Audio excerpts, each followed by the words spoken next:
এই 1 ঘন্টা আপনাদের সঙ্গে আছে আমি খালেদ মহিউদ্দিন। সবশেষে খবর, আলোচনা আর বিশ্লেষণ নিয়ে থাকছি নুসরাত হক আর খেলাধুলার খবর জানাবো আমি সাইদ সাদ। তবে আগে জানিয়ে দিচ্ছি শিরোনাম। এসএসসির ভুয়া প্রশ্ন ছড়াচ্ছে শতাধিক ফেসবুক অ্যাকাউন্ট, সমন্বিত পদক্ষেপ চান বিশেষজ্ঞরা।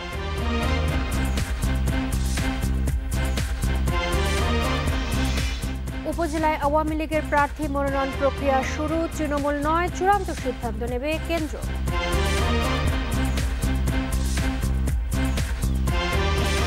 রাত 9টায় বাংলাদেশে আজ মতামত পাঠানোর বিষয়ে জাহ আলমের কারাবাস। মতামত পাঠাতে পারেন এসএমএস অথবা ফেসবুকে। আপনাদের মতামত জানিয়ে দিচ্ছি সংবাদের পরের অংশে। এসএসসি পরীক্ষা কেন্দ্র করে সামাজিক যোগাযোগ মাধ্যমে ভুয়া প্রশ্ন ছড়াচ্ছে কয়েকটি চক্র। এরকম শতাধিক ফেসবুক অ্যাকাউন্ট চিহ্নিত করেছে শিক্ষা মন্ত্রণালয়। এদিকে এসব গুজবে শিক্ষার্থীদের মনোযোগ বাধাগ্রস্ত হচ্ছে বলে অভিযোগ অভিভাবকদের। এদের বিরুদ্ধে কঠোর ব্যবস্থা নেওয়ার আহ্বান শিক্ষা সংশ্লিষ্টদের। গত 2 ফেব্রুয়ারি শুরু হয় এসএসসি পরীক্ষা। আর এই পরীক্ষাকে কেন্দ্র করে সামাজিক যোগাযোগ মাধ্যমে প্রশ্ন ফাঁসের কথা বলে প্রতারণায় নামে কয়েকটি চক্র। পরীক্ষা শুরুর আগে থেকেই এভাবে এসএসসি এইচএসসি কোশ্চেন আউট নামক পেজ থেকে প্রশ্ন ফাঁসের বিজ্ঞাপন দেয়া হচ্ছে। সেখানে বলা হচ্ছে টাকা পাঠালে ইনবক্সে মিলবে প্রশ্ন। এরকম শতাধিক ফেসবুক অ্যাকাউন্ট এবং পেজ চিহ্নিত করেছে শিক্ষা বোর্ড। তাদের বিরুদ্ধে তদন্ত চলছে। খুব স্বল্প সময়ের মধ্যেই আশা করি এই লোকগুলিকে আমরা গ্রেপ্তার করতে পারব। একই সাথে ইতিমধ্যেই এরকম গুজব রটনাকারী বেশ কয়েকজনকে কিন্তু গ্রেপ্তার করাও হয়েছে। অভিভাবকরা বলছেন এসব গুজবে শিক্ষার্থীদের মনোযোগে ব্যাঘাত সৃষ্টি হচ্ছে। মিথ্যে কথা অনেকে বলে যে প্রশ্ন ফাঁস হয়ে গেছে, এই ধরনের কাজ করে বাচ্চার মন মানসিকতা নষ্ট করে দেয়। এটা আসলেই অনেক বাচ্চাদের জন্য অনেক ক্ষতির একটা বিষয়। তখন ওদের প্রিপারেশনের উপরে কি একটা ধকল যায়, দেখা যায় যে ওরাও একটা হয়রানির শিকার হয়। এবারের এসএসসি পরীক্ষায় এখন পর্যন্ত প্রশ্ন ফাঁসের কোনো অভিযোগ নেই। তবে সামাজিক যোগাযোগ মাধ্যমে কয়েকটি চক্র সংঘবদ্ধভাবে প্রশ্ন ফাঁসের গুজব ছড়াচ্ছে। এগুলো দূর করতে একদিকে যেমন প্রয়োজন সরকারের কঠোর নজরদারি, অন্যদিকে শিক্ষার্থী এবং অভিভাবকদের সচেতনতা বাড়ানোর পরামর্শ শিক্ষা সংশ্লিষ্টদের। সমন্বিতভাবে কাজ করে এসব প্রতারককে ধরার পরামর্শ প্রযুক্তি বিশেষজ্ঞদের। আইডিগুলোকে চিহ্নিত করে কিছু সিস্টেম আপনার কিছু সফটওয়্যার আছে বা কিছু টেকনোলজি আছে যেটার মাধ্যমে হচ্ছে কোত্থেকে পোস্ট করা হচ্ছে বা কারা করছে সেই জিনিসগুলো কাইন্ড অফ আপনার আইডেন্টিফাই করা যায়। পরীক্ষা শেষ হওয়া পর্যন্ত প্রশ্ন ফাঁস ঠেকানোর নজরদারি অব্যাহত রাখার আহ্বান শিক্ষা সংশ্লিষ্টদের। নূরে আলম, ইন্ডিপেন্ডেন্ট নিউজ, ঢাকা।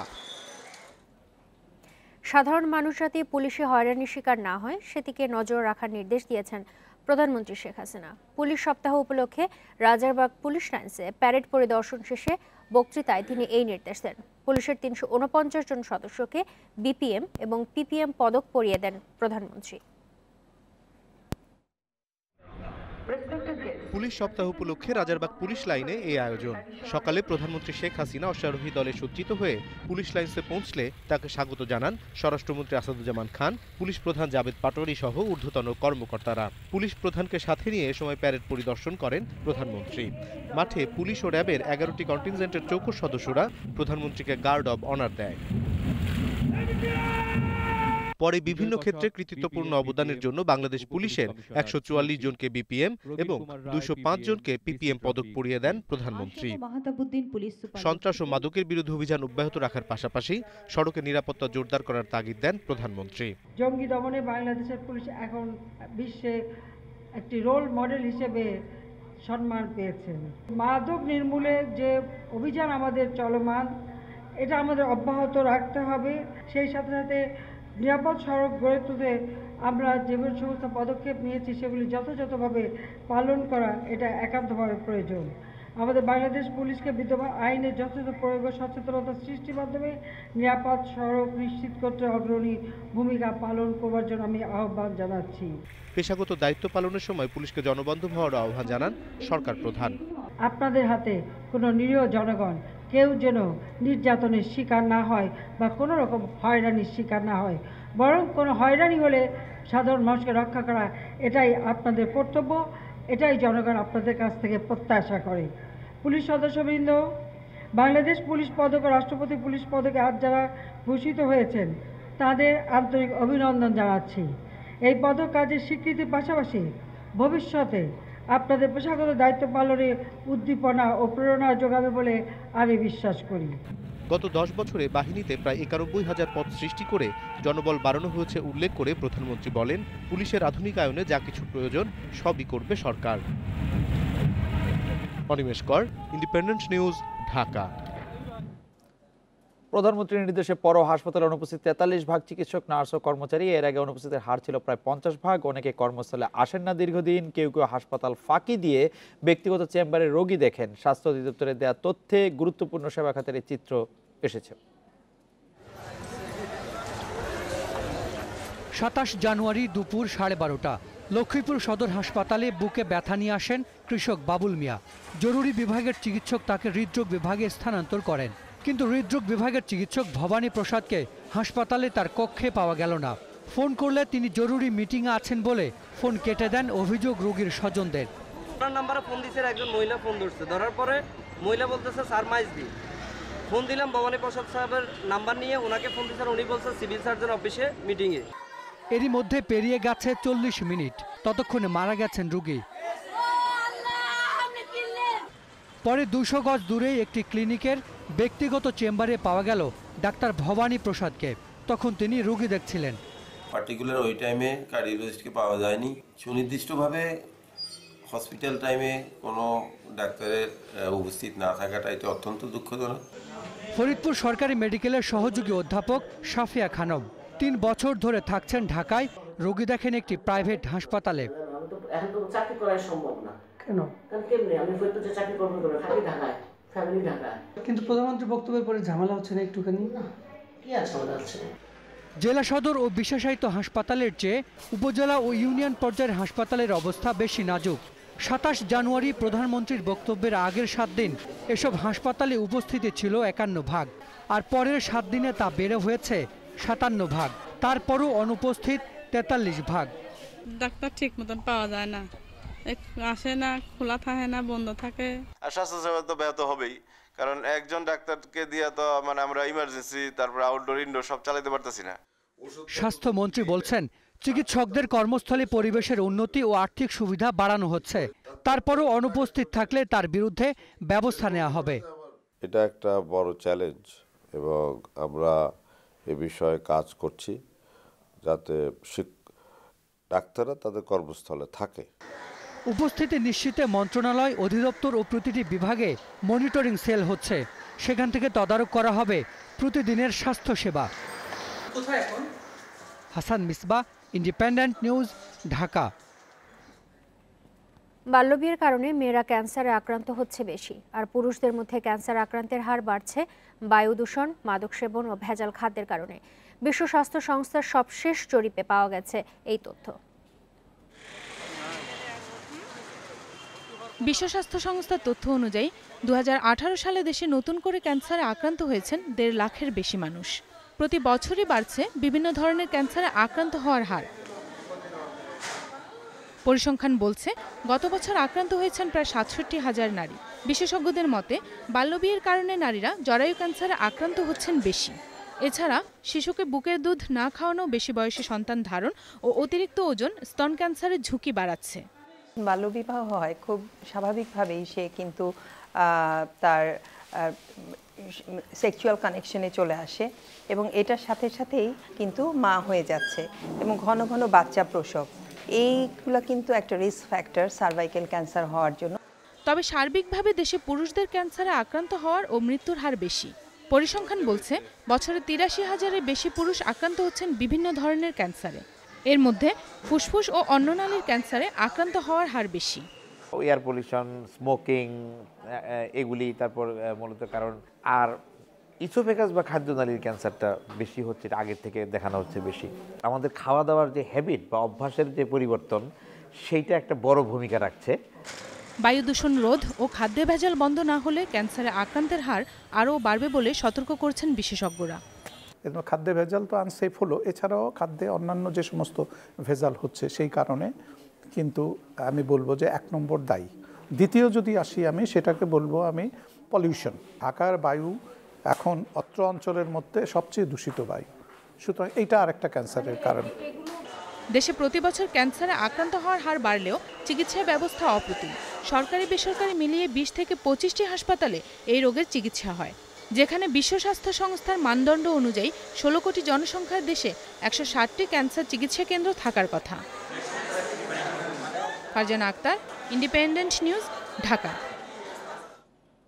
উপজেলা নির্বাচনে তৃণমূলের পাঠানোর নামই চূড়ান্ত নয়, কাউকে অন্যায়ভাবে বাদ দেওয়া হলে কেন্দ্র দেখবে বলে জানিয়েছেন আওয়ামী লীগ সাধারণ সম্পাদক ওবায়দুল কাদের।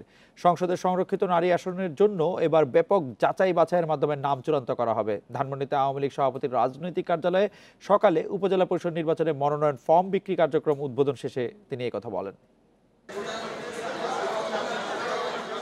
উপজেলা নির্বাচনের তফসিল ঘোষণার পর উপজেলা চেয়ারম্যান পদে মনোনয়ন ফর্ম নিতে দেশের বিভিন্ন অঞ্চল থেকে মনোনয়ন প্রত্যাশীরা ধানমন্ডির আওয়ামী লীগ সভাপতির কার্যালয়ে ভিড় করেন সোমবার সকাল থেকেই। বেলা 11:30টার দিকে মনোনয়ন ফর্ম বিক্রির উদ্বোধন করেন দলের সাধারণ সম্পাদক ওবায়দুল কাদের। পরে মনোনয়ন প্রত্যাশীদের উপস্থিতিতেই গণমাধ্যমের সঙ্গে কথা বলেন আওয়ামী লীগ সাধারণ সম্পাদক। তৃণমূলের মতামত না নিয়েই স্থানীয় সংসদ সদস্যদের পক্ষ থেকে নাম কেন্দ্রে পাঠানোর অভিযোগের জবাবে তিনি বলেন, কেন্দ্রে পাঠালেই তা চূড়ান্ত হবে না। শুধুমাত্র তৃণমূলের রিপোর্টের উপরই আমরা ভিত্তি করব না, কারণ তৃণমূলের রিপোর্ট যদি কোনো প্রকার ম্যানিপুলেশন হয়, সে অবস্থায় সার্ভে রিপোর্ট আমাদের কাজে লাগবে। চলতি মাসের 8 তারিখ বিকেলে আওয়ামী লীগ সভাপতি ও প্রধানমন্ত্রী শেখ হাসিনার সভাপতিত্বে সংসদীয় ও স্থানীয় সরকার মনোনয়ন বোর্ডের যৌথ সভায় উপজেলা চেয়ারম্যান প্রার্থীদের নাম চূড়ান্ত করা হবে বলে জানান ওবায়দুল কাদের। বলেন, একই সভায় সংসদের সংরক্ষিত নারী আসনের প্রার্থীও চূড়ান্ত হবে। নেত্রী নিজেও পার্সোনালি এই বিভিন্ন জেলা ফাইলগুলো জেলাওয়ারি ভাগ করে তিনি নিজেও দেখছেন কারা কারা অ্যাপ্লাই করেছে, কার কি যোগ্যতা, অনেক যাচাই বাছাই করে আমরা এখানে মনোনয়ন দেব। প্রতিদিন সকাল 10টা থেকে বিকেল 4:30 পর্যন্ত চলবে মনোনয়ন কার্যক্রম। বৃহস্পতিবার পর্যন্ত ফর্ম কেনা ও জমা দেওয়া যাবে। শাহাদাত স্বপন, ইন্ডিপেন্ডেন্ট নিউজ, ঢাকা। নাইকো দুর্নীতি মামলায় অব্যাহতি চেয়ে আসামিদের করা আবেদনের পরের শুনানি 12 ফেব্রুয়ারি। নাজিমুদ্দিন রোডে পুরনো কেন্দ্রীয় কারাগারের ভেতরের বিশেষ জজ আদালতে দুপুরে এই মামলার শুনানি হয়। বেলা 12:30টার দিকে খালেদা জিয়াকে কারাগার থেকে আদালতে হাজির করা হয়। তার পক্ষে মামলার দালিলিক প্রমাণ চেয়ে আবেদন করেন আইনজীবী আব্দুর রেজাক খান ও AJ মোহাম্মদ আলী। এই মামলায় নিজের পক্ষে শুনানি করেন ব্যারিস্টার মওদুদ আহমদ। দুদকের পক্ষে ছিলেন মোশাররফ হোসেন কাজল। শুনানিতে মওদুদ আহমদ দাবি করেন এটি একটি রাজনৈতিক মামলা। আজকে একটা দরখাস্ত করা হচ্ছে বেগম জিয়ার পক্ষ থেকে, এবং সেটা আমরা আশা করছি যে আমরা যে দলিলগুলো তারা উপরে ভিত্তি করে মামলা দাঁড় করিয়েছে সেগুলো আমাদের হাতে আমরা পাবো, এবং তারপরে ভিত্তি করে আমরা সামনের দিকে। হঠাৎ করে ওনারা আজকে এতদিন পরে ডিসচার্জ পিটিশন শুনানিকালে ওনারা বলছেন যে ওনাদেরকে কাগজপত্র প্রদান করতে হবে। এরকম করে কাগজপত্র প্রদান করার কোনো আইন নেই, তবে হ্যাঁ, তারা আবেদন করলে মাননীয় আদালত তাদেরকে কাগজপত্র দিবেন। এতদিন পর্যন্ত বিএনপির সাবেক সংসদ সদস্য আলী আসগর লবি দল থেকে পদত্যাগ করেছেন। শারীরিক অসুস্থতার কারণ দেখিয়েছেন তিনি। বিএনপি মহাসচিব মির্জা ফখরুল ইসলাম আলমগীর বরাবর 24 জানুয়ারি তিনি পদত্যাগপত্র পাঠান।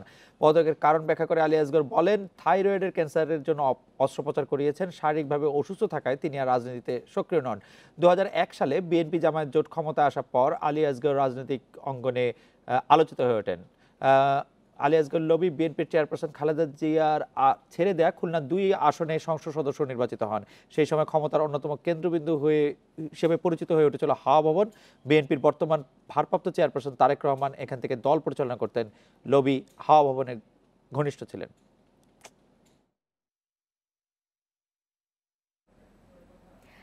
বিনা অপরাধে 3 বছর কারাবাসের জন্য দায়ীদের বিচার দাবি করেছেন পাটকল শ্রমিক জাহালম।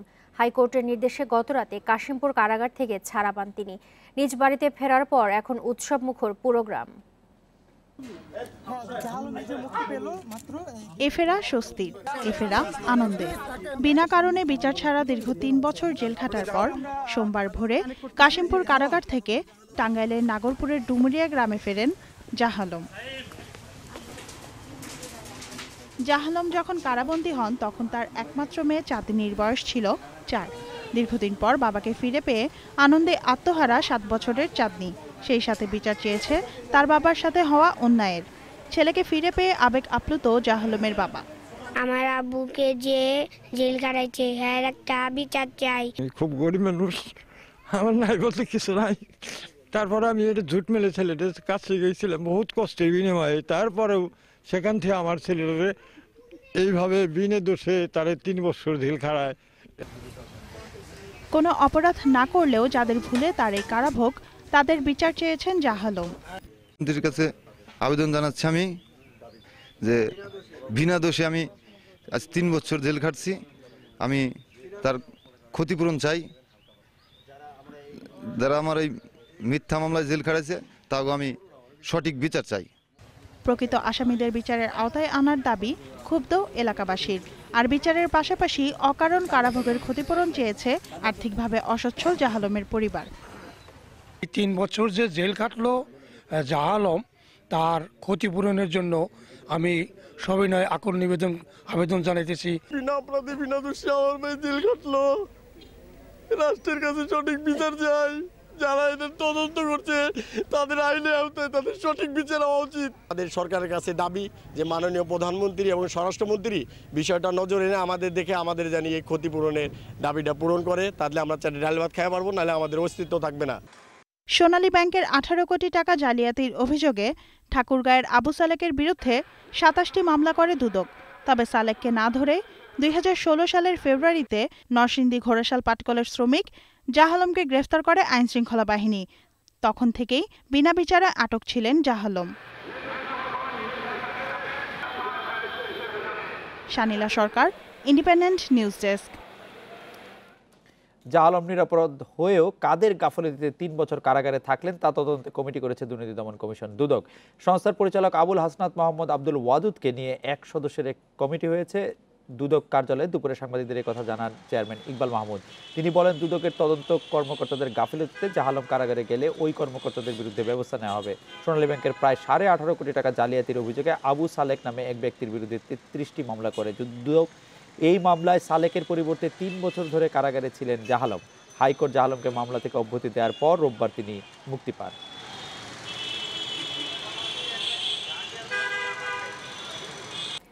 উচ্চ আদালতের নির্দেশনার 2 বছরেরও বেশি পরে চট্টগ্রামের কর্ণফুলী নদীর 2 তীরে শুরু হয়েছে অবৈধ স্থাপনা উচ্ছেদে অভিযান। অভিযানে প্রভাবশালীদের স্থাপনাও বাদ যাবে না বলছে জেলা প্রশাসন। অভিযানের শুরুতে কর্ণফুলী সাম্পানমাঝি সমবায় সমিতির কার্যালয় ভেঙে ফেলা হয়। এরপর দখলমুক্ত করতে একে একে ভাঙা হয় বিআইডব্লিউটি এর দেয়াল, কর্ণফুলী শিপইয়ার্ড সহ বিভিন্ন প্রতিষ্ঠানের বেশ কিছু স্থাপনা। জেলা প্রশাসনের নির্বাহী ম্যাজিস্ট্রেটের নেতৃত্বে সকাল 10:15টার দিকে শুরু হয় উচ্ছেদ অভিযান। অভিযানে অংশ নেন সিটি কর্পোরেশন, সিডিএ, বন্দর কর্তৃপক্ষ ও আইনশৃঙ্খলা বাহিনীর সদস্যরা। জানানো হয় সংশোধিত জরিপ অনুযায়ী উচ্ছেদ চলবে।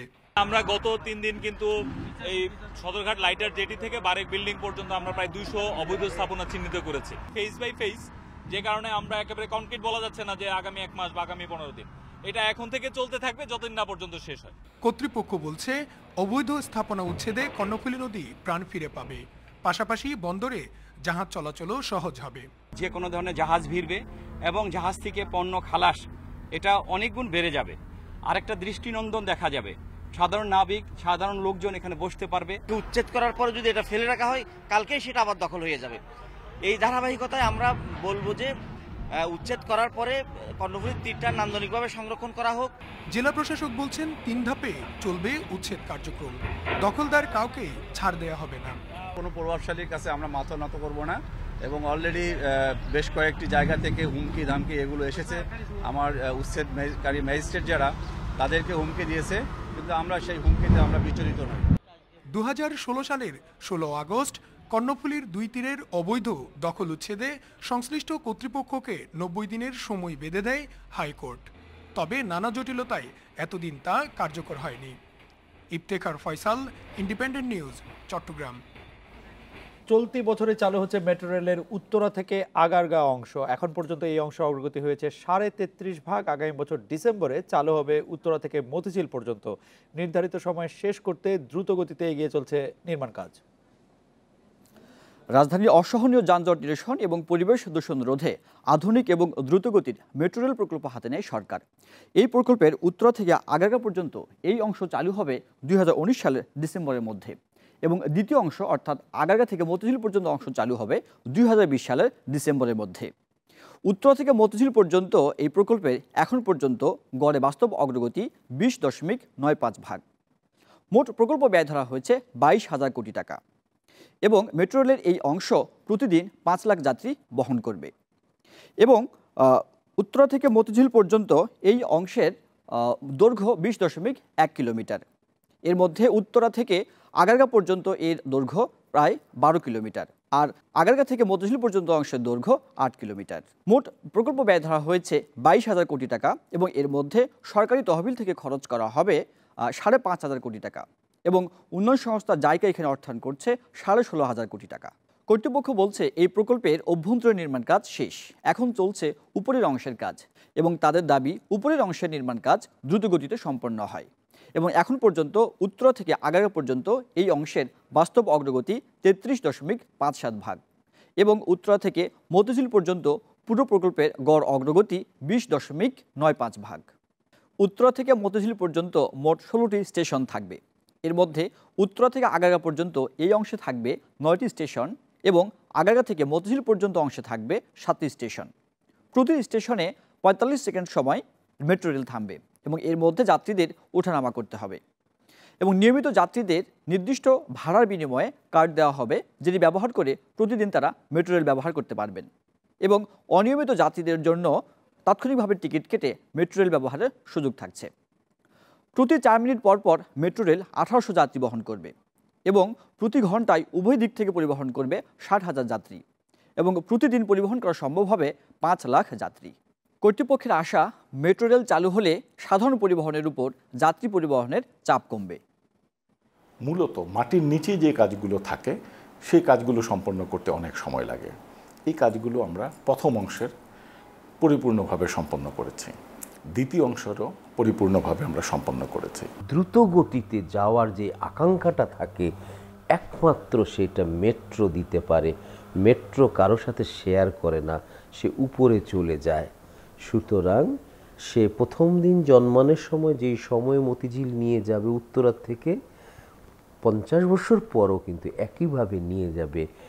এই সৌন্দর্য। নোয়াখালীতে গ্লোব বিস্কুট ও কোমল পানীয় তৈরির কারখানায় লাগা আগুন 2 ঘন্টা পর রাত 8টায় নিয়ন্ত্রণে এসেছে। ফায়ার সার্ভিসের 10টি ইউনিটের চেষ্টায় আগুন নিয়ন্ত্রণে আসে। ফায়ার সার্ভিস নোয়াখালীর সহকারী পরিচালক হুমায়ুন কবির জানান, বিকেল 5টায় বেগমগঞ্জ উপজেলার দরবেশপুরের ওই কারখানায় আগুন লাগে। সিঁড়িতে ওয়েল্ডিং করার সময় ফয়েল পেপারে আগুন ধরে তা ছড়িয়ে পড়ে। পরে আগুন নিয়ন্ত্রণে কাজ শুরু করে নোয়াখালী, লক্ষ্মীপুর ও ফেনী ফায়ার সার্ভিসের 10টি ইউনিট। এতে 3 জন আহত হয়, তবে ক্ষতির পরিমাণ এখনও জানা যায়নি।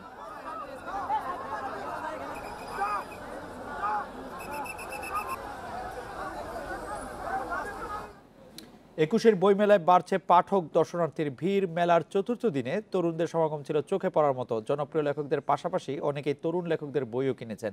প্রতিষ্ঠিত লেখকরা বলছেন, তরুণ লেখকদের পরিচিতি না বাড়লে এবং লেখার মানের উন্নতি না হলে নতুন পাঠক তৈরি হবে না।